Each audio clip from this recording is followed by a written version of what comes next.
Good afternoon. Markets have just closed here on the 3rd of May, Thursday, export day. And we're closing out strong in the grain markets, kind of mixed in the cotton market. Exports this morning were kind of neutral in grains, a little lighter in cotton than we've seen in old crop, very strong in new crop. But the market, even though it sold off today in old crop cotton, it came back at the end of the day, was firming up, closed down about 15 on the day. Let's take a look at the outside markets first. If you look at most of these outside markets, it creates an environment that's positive for commodity prices. Let's just take a look here at what we've got. We've got crude oil market up, the dollar down, precious metals up, stock market very close to unchanged. The economic news coming out is certainly positive. And so we've got that going for the market. Exports today, it's certainly in the case of cotton, continues to be very solid. We're just not going to have, we're going to reach a point where there's not going to be easy to get high quality cotton to sell. And so these numbers and exports are going to start getting lighter for old crop because we just don't have a lot out there. So we might as well adjust to that thought. So let's take a look at where we are.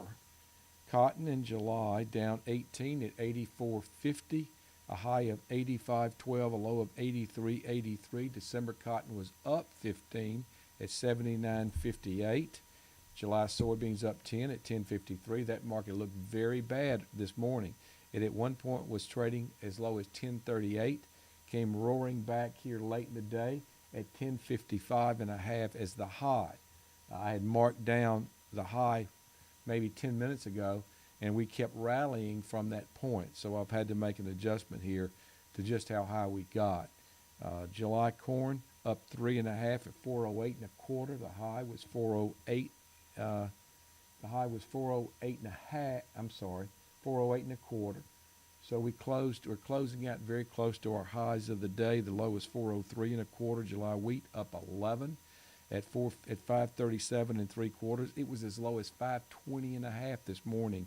The high made here late in the day, right on the close, 508 and a half. Very strong performance in all the grain markets here as we got into the last part of the day. And I think also in cotton, the way it held, it started firming back again. Looking at outside markets, crude oil market up 54 cents a barrel, dollar down 10, gold up 10, silver up 12. Dow Jones right now is pretty close to unchanged on the day. So that's it. Have a good evening. We'll talk to you first thing in the morning.